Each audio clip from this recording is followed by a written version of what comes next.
तुलसीदास साहिब जी मथुरा वाले जय गुरुदेव के प्रवर्तक, उन्होंने भी ये बात आपके समक्ष रूबरू करते हैं, क्योंकि ये आवश्यक होगी आपको दृढ़ता लाने के लिए, आपको भगवान और इस दास को पहचानने के लिए बहुत सुविधा होगी। अब श्री जय गुरुदेव पंथ के प्रवर्तक मथुरा के श्री तुलसीदास साहिब जी बहुत पुण्यकर्मी प्राणी हैं और ये शिवजाल से भी अच्छी आत्मा थे, लेकिन शिवजाल जी ने अपना भट्ठा बैठाया, शास्त्र गुरु साधना करे से पुण्यकर्मी उसको परम धनी जान के वहां फंस गए। इन अपना भी जीवन नष्ट कर लिया।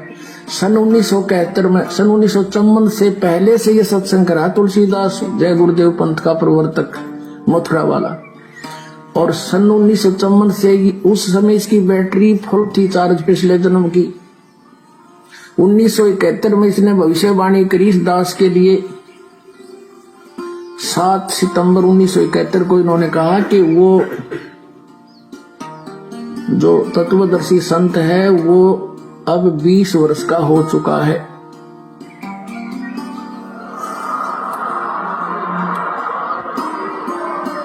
सात सितंबर 1971 को इसने भविष्यवाणी की कि वो 20 वर्ष का हो चुका है। दास का जन्म 8 सितंबर 1951 को हुआ। 7 सितंबर 1971 को पूरा 20 वर्ष का हो चुका था। 8 सितंबर को 21वां वर्ष शुरू हो जाना था। अब देखिएगा, एक पुस्तक है जय गुरुदेव की वाणी भाग 2, ये यहां से छपी है।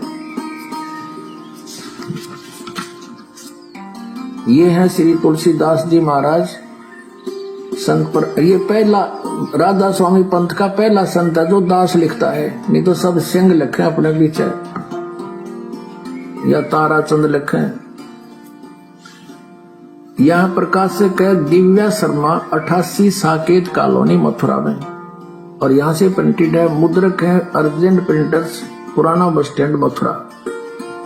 इसकी 59 पृष्ठ से पहले पढ़ेंगे।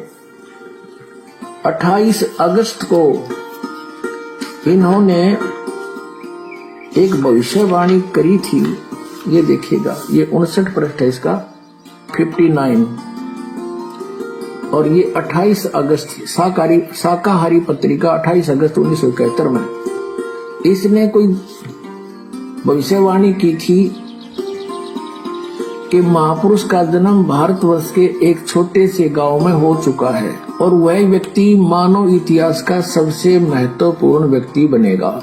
उसे जनता का इतना बड़ा समर्थन प्राप्त होगा कि आज तक किसी को नहीं मिला है। वह महापुरुष नए सिरे से विधान को बनाएगा और वह विश्व के संपूर्ण देशों पर लागू होगा। उसका एक झंडा होगा, उसकी एक भाषा होगी।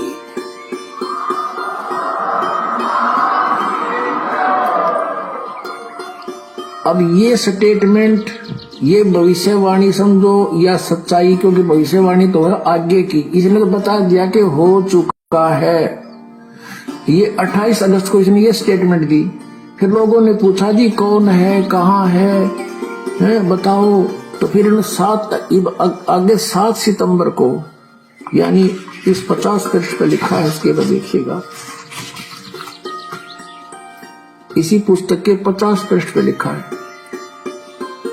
शाकाहारी पत्रिका 7 सितंबर 1971 वाली, इस दिन स्टेटमेंट दी इन्होंने कि क्या दिया, 7 सितंबर 1971 को वो 20 वर्ष का हो चुका है। दास का जन्म 8 सितंबर 1951 को हुआ।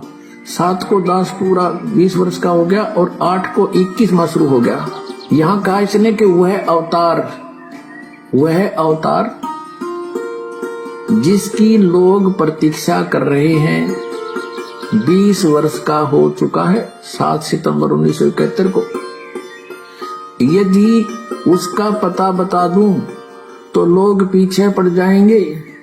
अभी ऊपर से आदेश बताने के लिए नहीं हो रहा है। मैं समय का इंतजार कर रहा हूं और सभी महात्माओं ने समय का इंतजार किया है। समय आते ही सबको सब कुछ मालूम हो जाएगा। बोलो सतगुरुदेव।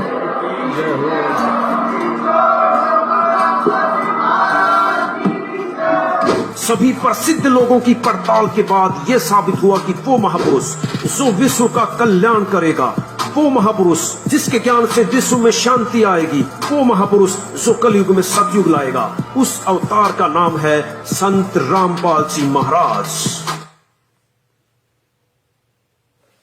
तो पुण्यात्माओं, आप जिन्हें वीडियो के माध्यम से पूरी सच्चाई सहसबूत प्रमाणों सहित अपनी आंखों से देखी है, और हाथ कंगन को आरसी क्या, पढ़े लिखे को फारसी क्या, और जय गुरुदेव पंथ से जुड़े हुए सभी भाई बहनों से मैं हाथ जोड़ के विनती करता हूं कि आपके गुरुदेव तुलसीदास जी जो आपका मार्गदर्शन करके चले गए, कि वो महापुरुष 20 वर्ष का हो चुका है, एग्जैक्ट सारी बातें जो उन्होंने बताई, वो सारी बातें इस पृथ्वी पे नहीं पूरे विश्व में अगर किसी धार्मिक संत के ऊपर खरी खरी उतरती हैं तो आज आपकी आंखों के सामने है वो परम शक्ति, वो परम पुरुष, वो महापुरुष, वो साक्षात कबीर परमेश्वर, वो अल्लाह, खुदा, गॉड, रब, केवल सतगुरु रामपाल जी महाराज जी हैं।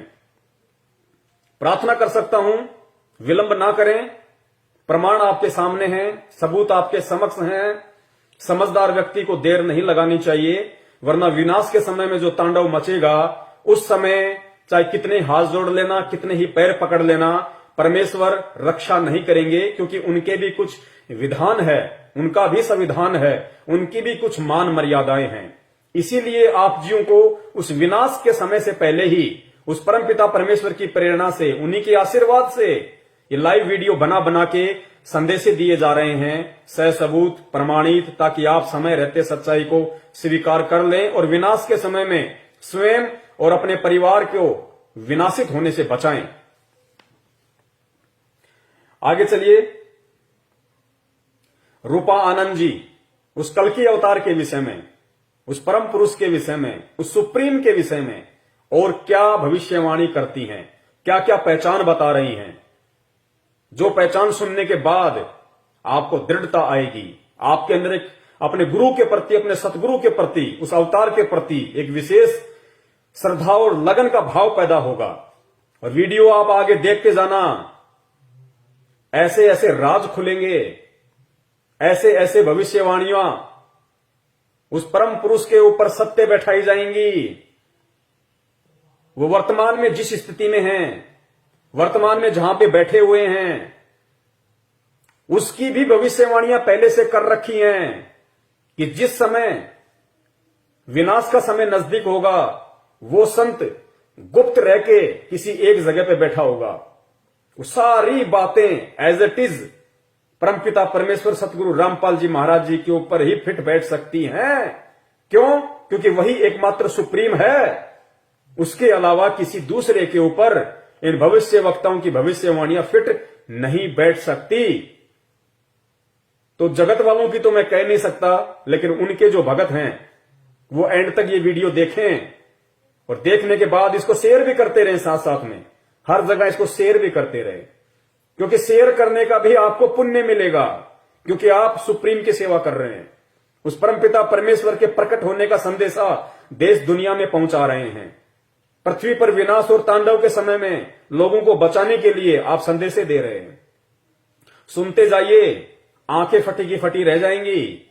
जो लोग उनका जन्मदिन मनाते हैं, जो लोग उनका बोध दिवस मनाते हैं और उनको एक जीव साबित करते हैं, उन लोगों के आंखों से आंसू नहीं सूखेंगे अगर एंड तक वीडियो देख लिया तो, कि हम कितने बड़े धोखे में रहे,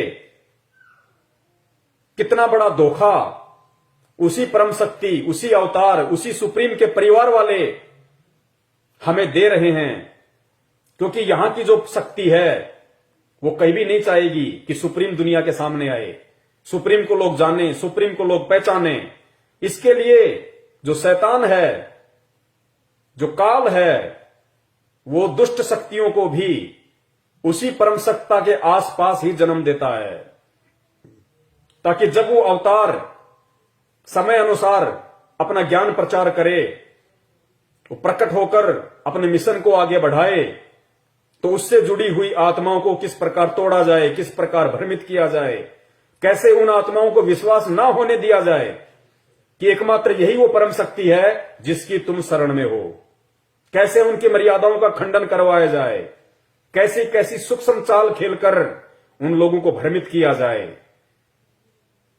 इसलिए मैं निवेदन करता हूं उस परमपिता परमेश्वर सतगुरु रामपाल जी महाराज जी से जुड़े हुए भाई बहनों से कि अगर विश्वास करना है भक्ति मार्ग पे, अगर विश्वास करना है अपने उद्धार के लिए, मोक्ष के लिए, सिर्फ और सिर्फ अपने परम पूज्य सतगुरु देव के ऊपर, और सतगुरु देव जी ने सत्संगों में जो वचन कहे हैं, सत्संगों में जो आदेश दिए हैं, केवल उन्हीं को फॉलो किया जाए।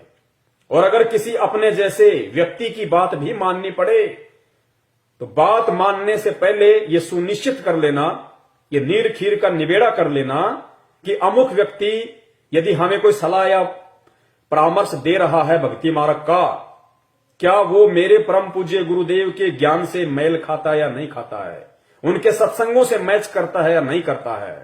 अगर करता है तो सहर्ष स्वीकार कीजिए, अगर नहीं करता है तो उस व्यक्ति को तुरंत धुतकार देना चाहिए, उसको अपने से दूर कर देना चाहिए या खुद उससे दूर हो जाना चाहिए, क्योंकि वो काल का एजेंट होगा।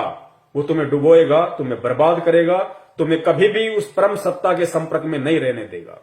सुनिए आगे रूपा आनंद जी, परम पूज्य सतगुरु रामपाल जी महाराज जी के विषय में, क्योंकि हम तो यही कहेंगे, क्योंकि एकमात्र वर्तमान समय का जो कल्कि है केवल सतगुरु रामपाल जी महाराज जी हैं।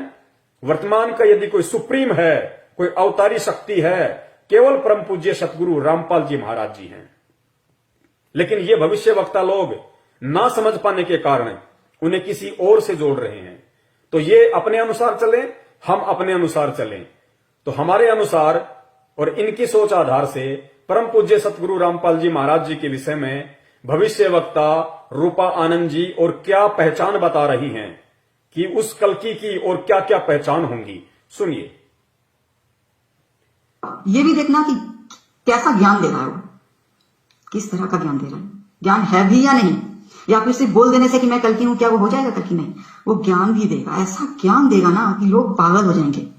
और ऐसे ऐसे खुलासा करेगा ना हमारे इतिहास को लेके कि लोग पागल ही हो जाएंगे कि अरे यार ये तो मैंने कभी सुना ही नहीं था, ये क्या बात है, नई बात। और वो साबित भी करेगा, सिर्फ बोलेगा नहीं, सिर्फ बोलना उसका काम नहीं होगा, साबित भी करेगा, साइंटिफिकली भी प्रूव करेगा, हर तरह से प्रूव करेगा।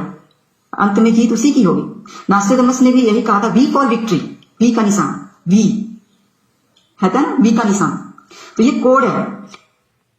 तो रूपा जी कह रही हैं कि वो जो संत होगा, वो जो कल्कि होगा, वो जो सुप्रीम होगा, उसकी दूसरी पहचान ये है कि वो ऐसा ज्ञान देगा, ऐसा ज्ञान देगा कि लोग सोचने पे मजबूर हो जाएंगे। इतिहास को लेके, इतिहास क्या, धार्मिक सदग्रंथ, वेद, कुरान, पुराण, बाइबल, इन सब को लेके वो ज्ञान देगा, वो रहस्य खोलेगा, वो बातें बताएगा कि लोग सुन के हैरान हो जाएंगे कि यार आज से पहले तो हमने कभी ये सुना ही नहीं, किसी ने बताया ही नहीं। तो इस पूरे विश्व में, इस पूरी पृथ्वी के ऊपर अगर एकमात्र ऐसा कोई वर्तमान में संत है जिसने भारतीय आध्यात्मिकता की काया पलट कर दी, जिसने चारों वेदों को, 18 पुराणों को, उपनिषदों को, मनुस्मृति को, कुरान को, बाइबल को, तौरेत को, जबूर को, इंजिल को, गुरु ग्रंथ साहिब को, सदग्रंथ साहिब को, जितने भी धर्मों के धर्म ग्रंथ हैं या उन धर्मों में अन्य जितने भी छोटे मोटे संत महंत ऋषि मुनि हैं, जैसे दयानंद सरस्वती जी हिंदू धर्म में, और भी बहुत सारे धर्मों में, जाकिर नायक जी मुसलमान धर्म में, जैनियों के महावीर जी के विषय में, कोई भी अगर इस पूरे विश्व में, अगर इस पृथ्वी लोक पे जहां आप और हम रह रहे हैं और जिस धर्म के जो जो धर्म ग्रंथ हैं, अगर पूरे विश्व में सार्वजनिक तौर पर टीवी चैनलों पर अगर इन सदग्रंथों की सच्चाई और हकीकत और वो परम शक्ति जिन्हें हम अजन्मा अविनाशी मानते आए हैं, सुनी सुनाई बातों के आधार पे, ब्रह्मा विष्णु महेश जी, दुर्गा जी, देवी देवता, इंद्र जी, उनके विषय में ऐसे ऐसे खुलासे अगर इस पूरे विश्व में, इस पृथ्वी पे अगर सार्वजनिक तौर पे जिस वेद व्यास जी ने ये ग्रंथ लिखे हैं, उन्होंने भी क्या क्या गलतियां कर दी लिखने में। जिन बड़े बड़े लोगों ने, मनु जैसे लोगों ने वेद लिखे, उन्होंने भी लिखते समय अनुवाद में क्या क्या गलतियां कर दी। और वर्तमान के जो धर्म के ठेकेदार हैं, जो वेदों को सामने रख के अपने भक्तों को सत्संग सुनाते हैं, वो कितना कुप्रचार कर रहे हैं, अध्यात्मता को ना समझ के कितना उल्टा ज्ञान प्रचार कर रहे हैं। गीता जी का जिन लोगों ने अनुवाद कर डाला, हर संत ने लगभग, चाहे निरंकारी हो, चाहे जय गुरुदेव वाले हों, चाहे आसाराम जी हों, कृपालू जी हों, कुछ भी, जिन जिन संतों ने, महंतों ने, जो भागवताचार्य हैं, जिन्होंने गीता जी के इतने मोटे मोटे अनुवाद कर रखे हैं, उन्होंने कितना गुड़ गोबर एक कर रखा है, कितना अपने मनमुखी तरीके से उन संस्कृत के श्लोकों के अर्थों का अनर्थ किया हुआ है। उन गलतियों को भी यदि इस विश्व में पहली बार किसी ने सार्वजनिक किया है, केवल परम पूज्य सतगुरु रामपाल जी महाराज जी। क्योंकि इस पूरे विश्व में वर्तमान समय में अग्नि संत ग्रंथों को खोल खोल के इनके अंदर से अगर किसी ने बताया है कि ब्रह्मा विष्णु महेश, जिनको तुम अजर अविनाशी कहते हो, कि इनकी कभी जन्म और मृत्यु नहीं होती, इनके कोई माता पिता नहीं है, परम पूज्य सतगुरु रामपाल जी महाराज जी ने उसी देवी भागवत के अंदर 6वां स्कंद पेज नंबर 123 खोल के देख लेना, स्पष्ट तौर पे। अब तो यूट्यूब पे लाखों वीडियो पड़े हुए हैं, आप यूट्यूब पे जाके सर्च कीजिए कि ब्रह्मा विष्णु महेश के माता पिता कौन है, ब्रह्मा विष्णु महेश जन्मते मरते हैं, आप सर्च कीजिए, आपको ढेरों प्रमाण मिलेंगे आप ही के सदग्रंथों को, जिनको पढ़ते पढ़ते आपकी आंखें नहीं थकी, और पढ़ाते पढ़ाते नकली और मोतियाबिंद के शिकार भागवताचार्य संत महंतों की आंखें नहीं थकी। कैसा उल्टा ज्ञान प्रचार कर गए।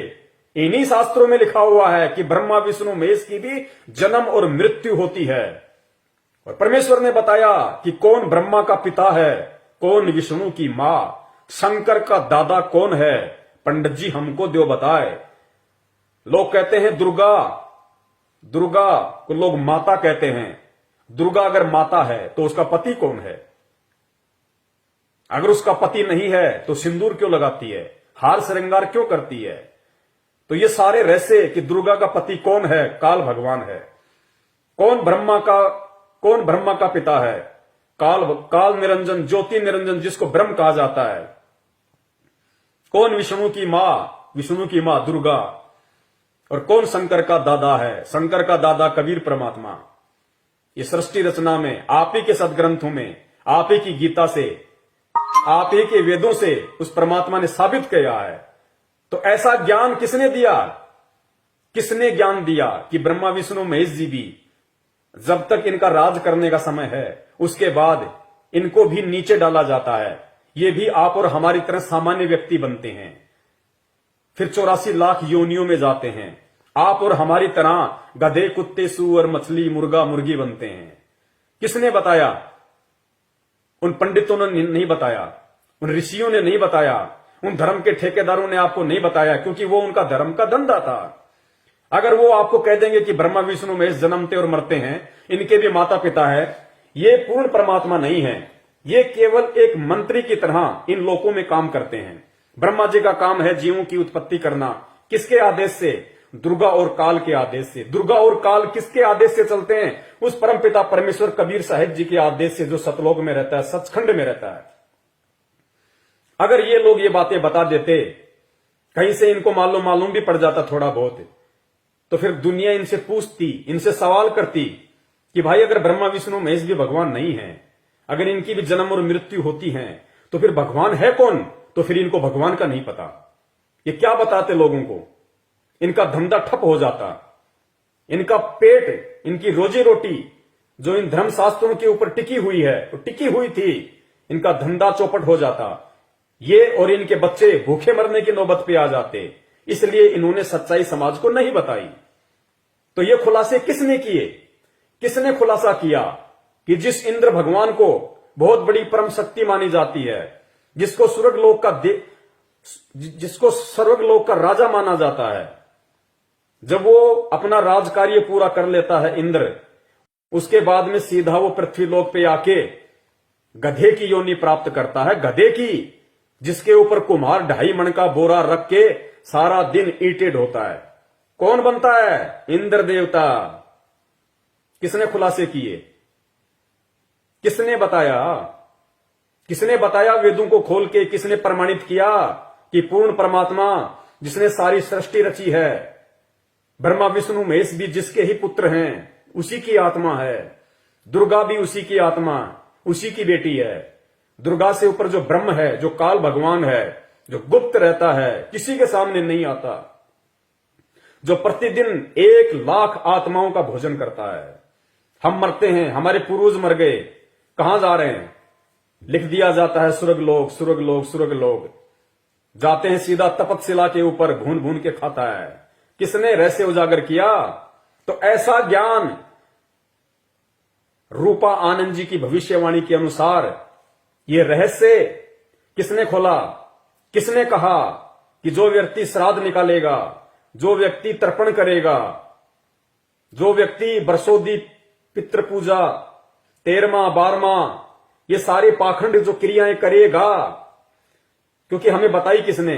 उन्हीं धर्म के ठेकेदारों ने, जो इन धर्म के ठेकेदार बने हुए थे, इन वेदों के ज्ञाता बने हुए थे, जिन्हें वेदों का भी नहीं पता था। उन लोगों ने पूरे समाज को भ्रमित किया, पूरे देश को उन्होंने भ्रमित किया। आज उस भ्रमणा से बाहर कौन निकाल रहा है? कौन हमारे को सत्य भक्ति दे रहा है? कौन हमारे को इस 84 लाख योनियों से मुक्त होने का रहस्य बता रहा है? कौन हमारे को वो सत्संग, वो आरती, वो मंत्र दे रहा है, जिनके प्रभाव से हम यहां भी सुखी हो सकते हैं, यहां भी हम सुख प्राप्त कर सकते हैं, और शरीर त्यागने के बाद हम इस 84 लाख इस जन्म मरण के रोग से, जिस रोग से ब्रह्मा विष्णु महेश भी नहीं बच सकते, उस रोग से हमें केवल यही परमपिता परमेश्वर संत रामपाल जी महाराज और इनके द्वारा जो भक्ति मंत्र, जो साधना दी गई है, एकमात्र यही वो हथियार है जो इस काल के जाल को काट सकता है, इस आत्मा का उद्धार, आत्म कल्याण कर सकता है। किसने खोले ये रहस्य? ऐसा ज्ञान किसने दिया? जिसने भी सुना उसकी नसें फट गई कि यार आज से पहले तो हमें ये किसी ने बताया ही नहीं, आज से पहले तो हमने किसी संत महंत बाबा से सुना ही नहीं। हम जिसके भी सत्संग सुनने गए, सामने बैठा, पद्मासन लगाया, माइक हाथ में लिया, रटा रटाया राग, आधा घंटा 1 घंटा आलापा, भक्तों में प्रसाद बांटा, अपने घर पे आ गए। किसने ये ज्ञान दिया कि मंदिर में भगवान नहीं है, मस्जिद में भगवान नहीं है, गुरुद्वारे में भगवान नहीं है? किसने ज्ञान दिया कि मूर्ति में परमात्मा नहीं है? पत्थर की मूर्ति ना सुन सकती, ना देख सकती, ना खा सकती, और तुम चेतन होके, हे प्राणी तू चेतन, तू देख सकता है, तू सुन सकता है, तू खा सकता है, तू महसूस कर सकता है, और वो पत्थर की मूर्ति जो ना सुन सकती है, ना देख सकती है, ना खा सकती है, ना बोल सकती है, तू चेतन होके जड़ के आगे माथा नहीं हो रहा? तू चेतन होके जड़ के पैरों पे पानी डाल के चरणामत समझ के पी रहा है। तेरे से बड़ा दुर्बुद्धि इंसान कौन होगा? तुझे भगवान ने क्यों मानुष तन दिया? क्यों 84 लाख योनियों से भिन्न तेरे को ये शरीर दिया परमात्मा ने? केवल अपनी पहचान करवाने के लिए। क्यों तुझे परमात्मा ने शिक्षा दी? इस वर्तमान समय में तुझे पैदा करके परमेश्वर ने तुझे अक्षर ज्ञान क्यों कराया? तुझे शिक्षा क्यों दी? ताकि तू अपने धर्म के इन धर्म ग्रंथों को पढ़ सके, समझ सके, किसी तत्वदर्शी संत की पहचान कर सके, जान सके उसके विषय में, और अपना आत्म कल्याण करवा सके। इसलिए परमात्मा ने तुझे सुंदर मानव दे दी है, तुझे ये बुद्धि बख्शी है उस परम पिता परमेश्वर ने, और तू ये सारी चीजें प्राप्त करके भी एक जड़ के ऊपर, एक पत्थर के ऊपर आश्रित होकर बैठा है। तेरा आत्म कल्याण कैसे होगा? तो इस पूरे विश्व में सभी धर्मों के धर्म ग्रंथों को खोल खोल के ये गूढ़ रहस्य जो सतयुग से लेके आज तक किसी ने नहीं बताया, किसने बताया, किसने समझाया? केवल इस कल्कि ने, केवल इस सुप्रीम ने, परम पूज्य सतगुरु रामपाल जी महाराज जी ने। और पूरे विश्व में वर्तमान समय में ऐसा कौन वो एकमात्र संत है, महापुरुष है, जिसने शंकराचार्यों से लेके जितने भी संत महंत हैं जो आध्यात्मिक पद पे विराजमान हैं, उन सबको आध्यात्मिक ज्ञान चर्चा के लिए, इन शास्त्रों पे डिबेट के लिए आमंत्रित किया, उनको निमंत्रण पत्र भेजे, अपने सेवकों के माध्यम से उनके पास संदेश भिजवाए कि भाई आओ, तुम भी संत हो, मैं भी संत हूं। संत का काम समाज सुधारना है, आत्माओं का उद्धार करना है। क्यों ना हम सब एक मंच पे इकट्ठे हो जाएं। तरह तरह के वचन, तरह तरह की विचारधाराएं समाज में जा रही हैं, दुनिया भ्रमित हो रही है। किस संत को अच्छा माने, किसके ज्ञान को अच्छा माने, क्या सही है क्या गलत है, लोग भ्रमित हो रहे हैं। तो एक मंच पे आओ। और गुरुदेव ने कहा कि भाई यदि तुम्हारा ज्ञान सत्य होगा और यदि तुम शास्त्रों में जो बातें तुम बोलते हो कि ब्रह्मा विष्णु महेश कभी जन्मते नहीं, मरते नहीं, इनके कोई माता पिता नहीं, ये तो अजरो मर हैं, इस बात का यदि इन शास्त्रों में यदि कोई प्रमाण दिखा दोगे तो मैं तुम्हारी बात को मानूंगा और मैं भी तुम्हारा शिष्य बन के तुम्हारी भक्ति करूंगा। और अगर प्रमाण नहीं है और यदि मैं प्रमाण दिखा दूं तो तुम्हारे को मानना पड़ेगा। कोई नहीं आया, कोई भी नहीं आया। डंके की चोट पे परमात्मा ने साधना टीवी चैनल के माध्यम से, अन्य टीवी चैनलों के माध्यम से पूरे हिंदुस्तान के आध्यात्मिक जगत के इन संतों को, महंतों को और यहां तक कि मुस्लिम धर्म के जाकिर नायक जी को खुले तौर पे उस परमपिता परमेश्वर सतगुरु रामपाल जी महाराज जी ने आमंत्रित किया, निमंत्रण पत्र भेजा। आज तक किसी माई के लाल की हिम्मत नहीं हुई कि हम परम पूज्य सतगुरु रामपाल जी महाराज जी से जाके इन आध्यात्मिक क्षेत्र में, इन सदग्रंथों के ऊपर, इन धर्मशास्त्रों के ऊपर डिबेट कर सके। क्यों? क्योंकि सत्संग सबने सुन रखे संत रामपाल जी महाराज जी के, और उनको अच्छे से पता था कि प्रमाणों के आधार पे, सदग्रंथों को आधार बना के तुम संत रामपाल जी महाराज जी के सामने 5 मिनट भी टिक नहीं सकते। और जनता शिक्षित है। अब पहले वाली जनता नहीं है कि लोग पागल हैं, लोग मूर्ख हैं, जो ज्यादा संस्कृत बोल देगा तो लोग तालियां पीट देंगे। नहीं, लोग शिक्षित है, सबके पास एंड्रॉयड मोबाइल हैं। गीता जी का कौन सा अध्याय, कौन सा श्लोक, यजुर्वेद, अथर्ववेद, सामवेद, ऋग्वेद का कौन सा अध्याय, कौन सा श्लोक, कौन सा सूक्त, कौन सा मंडल क्या बोलता है, हिंदी में अनुवाद है, संस्कृत में अनुवाद है, अंग्रेजी में अनुवाद है, हर भाषा में ट्रांसलेट है। तुरंत खोल के देख लेंगे कि शंकराचार्य जी इस श्लोक का क्या अनुवाद कर रहे हैं और रियल में इसका क्या अनुवाद है। इसलिए ये परमेश्वर ने आप और हमारे को शिक्षा दी ताकि हम भ्रमित ना हो, किसी के बहकाव में ना आए। मानव जन्म हमें मिला है, हमें इसकी सार्थकता का पता चले, हमें इसकी महत्वता का हमें मालूम पड़े कि समय हाथ से निकलता जा रहा है। परमपिता परमेश्वर तत्वदर्शी संत के रूप में धरती पे प्रकट है। अगर हिंदू का आत्म कल्याण होगा तो संत रामपाल जी महाराज जी की शरण में आके होगा। अगर मुसलमान का आत्म कल्याण होगा तो संत रामपाल जी महाराज जी की शरण में आके होगा। अगर जैनी और सिख धर्म या ईसाई धर्म के किसी व्यक्ति का, किसी बहन भाई का आत्म कल्याण होगा या हो सकता है, केवल परम पूज्य सतगुरु रामपाल जी महाराज जी की भक्ति साधना को अपना कर ही हो सकता है। अन्य कोई भी मंदिर, मस्जिद, गुरुद्वारा, पीर, फकीर, मजार ये तुम्हारा आत्म कल्याण नहीं कर सकते। तुम्हें अंत में गधे, कुत्ते और सूअर की योनि में ले जाके छोड़ेंगे। इस बात को गांठ बांध लेना और वीडियो ध्यान से सुनते जाना। तो रूपानंद ने कहा कि वो संत है ना, ऐसी बातें बताएगा, ऐसा ज्ञान देगा कि लोग सोचने पे मजबूर हो जाएंगे। तो जो लोग उस अवतारी महापुरुष संत रामपाल जी महाराज जी के संपर्क में आ चुके हैं, जो लोग उनके सत्संग सुनते हैं, उनका सिर चकरा गया सत्संग सुनते ही कि हे भगवान कहां छुपे बैठे थे, हे परवरदिगार, हे परमपिता परमेश्वर, असंख्य युगों से हम आपके तलाश में ढूंढते ढूंढते मर गए मालिक, आपने कैसे हमारा हाथ पकड़ लिया। ये ज्ञान आज से पहले कहां छुपा था। हम रोज गीता पढ़ते थे, रोज हम गीता का पाठ करते थे, बहुत सारे संतों की शरण में गए, उनके सत्संग सुने। उन्होंने तो कभी ये बातें जो लिखी हुई है, जो आज हमारी आंखों के सामने, आज हमारी समझ में आ रही है, उन्होंने ना कभी ढंग से पढ़ाया, ना उन्होंने कभी बताया, ना उनको मालूम। हे परमात्मा, हमारे अहोभाग्य। तो ऐसा ज्ञान रूपा आनंद जी अगर इस पृथ्वी पे किसी ने दिया है, इंटरनेट पे सर्च करके देख लेना, संत आसाराम जी के सत्संग करके देख लेना, श्री कृष्ण से ऊपर उनकी बुद्धि नहीं है। निरंकारियों के सत्संग सुन के देख लेना, वो तो भगवान को मानते ही निराकार हैं। अन्य किसी धर्म ग्रंथों वालों के सत्संग सुन के देख लेना, कचरा मिलेगा, कचरा। धर्म के नाम पे, सच्चाई के नाम पे सिर्फ कचरा। सारे के सारे मूर्ति पूजक, उल्टा ज्ञान उनके पास में कुछ नहीं। तो सर किसने चकराया? संत रामपाल जी महाराज जी ने ज्ञान देके और भगत का सर चकरा दिया कि परमात्मा अहोभाग्य, आज से पहले ना सुना ना देखा।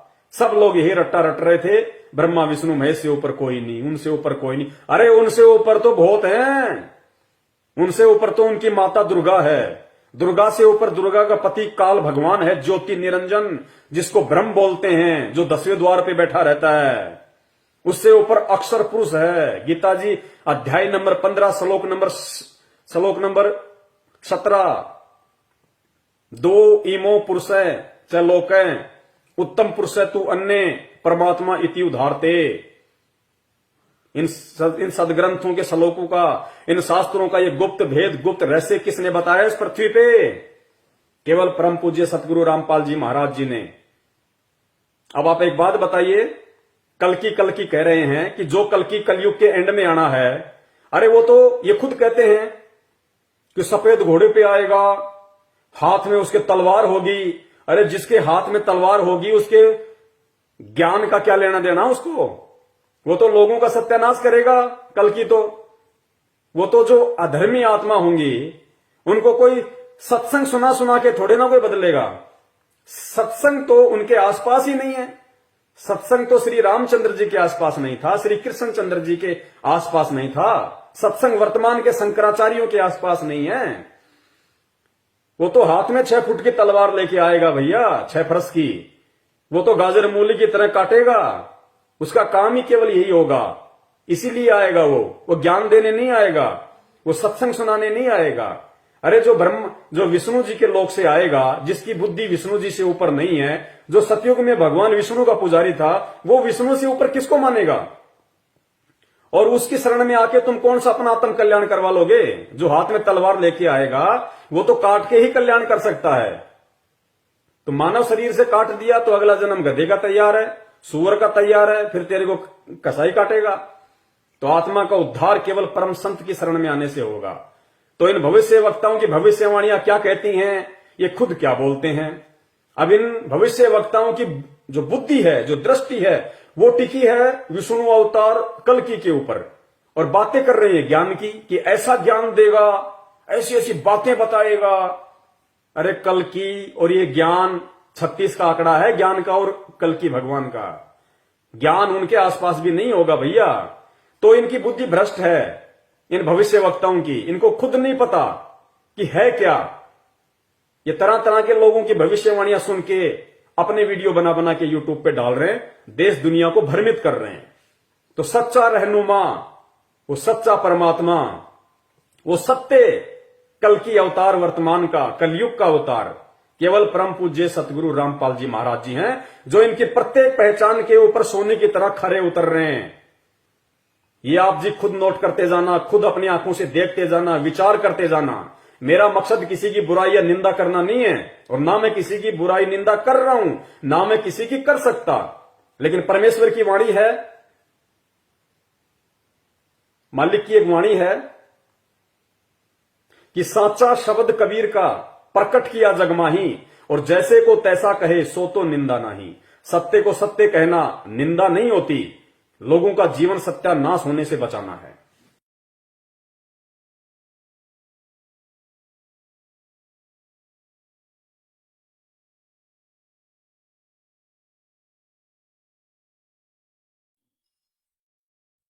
भाई सतगुरु तिलक अजप्पा माला, युक्त जटा रखवावे।